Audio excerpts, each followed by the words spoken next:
সম্মানিত দর্শক, আসসালামু আলাইকুম ওয়া রাহমাতুল্লাহি ওয়া বারাকাতুহু। নতুন একটি ভিডিওতে সবাইকে স্বাগত জানাচ্ছি। আশা করছি সকলেই ভালো এবং সুস্থ আছেন। তো বন্ধুরা, আজকে আমরা আলোচনা করব ব্রিজি সিরাপটি নিয়ে। আশা করছি ভিডিওটি শুরু থেকে শেষ পর্যন্ত আপনারা আমার সাথেই থাকবেন।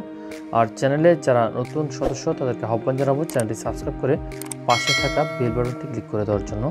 কেননা আমরা আমাদের এই চ্যানেলটিতে গুরুত্বপূর্ণ ওষুধের রিভিউ সহ স্বাস্থ্য বিষয়ক বিভিন্ন টিপস প্রতিনিয়ত আপলোড দিয়ে যাচ্ছি। সেগুলো মিস করতে না চাইলে অবশ্যই চ্যানেলটি সাবস্ক্রাইব করে পাশে থাকা বেল বাটনটি ক্লিক করে দিন।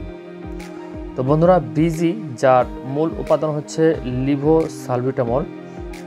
তো এরকম 60 ml একটি সিরাপের বাজার মূল্য হচ্ছে 32 টাকা।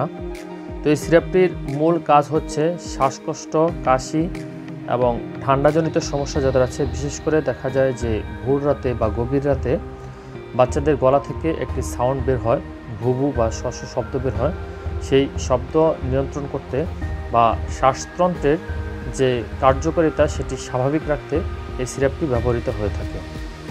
তো এই সিরাপটি খাওয়ার নিয়ম হচ্ছে, যারা 6 বছরের অধিক বয়স যে সমস্ত বাচ্চা, তাদের ক্ষেত্রে 1 চামচ করে দৈনিক 3 বার খাওয়ার জন্য পরামর্শ দেওয়া হয়ে থাকে। এছাড়াও এটি প্রাপ্তবয়স্কদের জন্য ট্যাবলেট আকারেও বাজারে পাওয়া যায়। যথাক্রমে ব্রিজি 1 এবং ব্রিজি 2 এই দুটি ফরম্যাটে বাজারে পাওয়া যায়। তো যারা প্রাপ্তবয়স্ক তাদের জন্য সেই ট্যাবলেট ফরম্যাটের ওষুধগুলো খাওয়ার জন্য পরামর্শ দেওয়া হয়ে থাকে।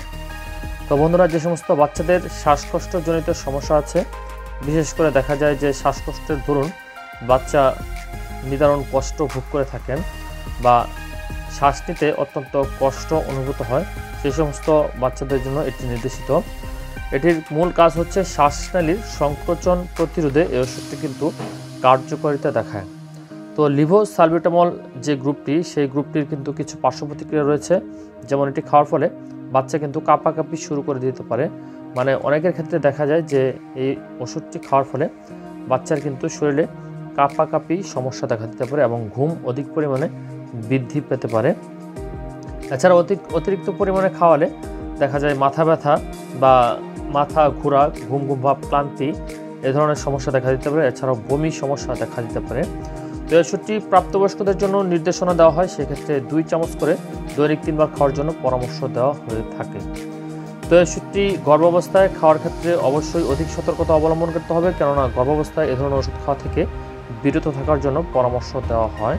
আর যারা মাতৃ দুগ্ধ দান করছেন বা বাচ্চাকে বুকের দুধ খাওয়াচ্ছেন, তাদের ক্ষেত্রে এই ওষুধটি খাওয়ার সময় অবশ্যই ডাক্তারের পরামর্শক্রমে তারপর আপনাদেরকে এটি সেবন করতে হবে। তো বন্ধুরা, যে কোনো ওষুধ খাওয়ার ক্ষেত্রে অবশ্যই ডাক্তারের পরামর্শক্রমে তারপর সেই ওষুধটি সেবন করবেন, কেননা একজন ডাক্তার আপনার সার্বিক সকল বিষয় বিবেচনা করে তারপর কিন্তু সেই ওষুধটি খাওয়ার জন্য পরামর্শ দিয়ে থাকেন।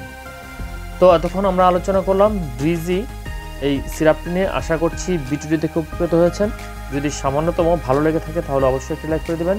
আর চ্যানেলে যারা নতুন সদস্য বা এখনও চ্যানেলটি সাবস্ক্রাইব করা হয়ে ওঠেনি তাদেরকে আহ্বান জানাবো চ্যানেলটি সাবস্ক্রাইব করে পাশে থাকা বেল বাটনটি ক্লিক করে দেওয়ার জন্য। আর এই ভিডিওটি ছাড়াও আমাদের চ্যানেলে অসংখ্য ভিডিও রয়েছে, যার কোনো না কোনো ভিডিও আপনার উপকারে আসবে বলে আমরা বিশ্বাস করি। সুতরাং চ্যানেলটি ঘুরে আসার জন্য আহ্বান থাকবে। তো ভালো থাকবেন, সুস্থ থাকবেন, ভালো কিছুর সঙ্গেই থাকবেন। আল্লাহ হাফেজ।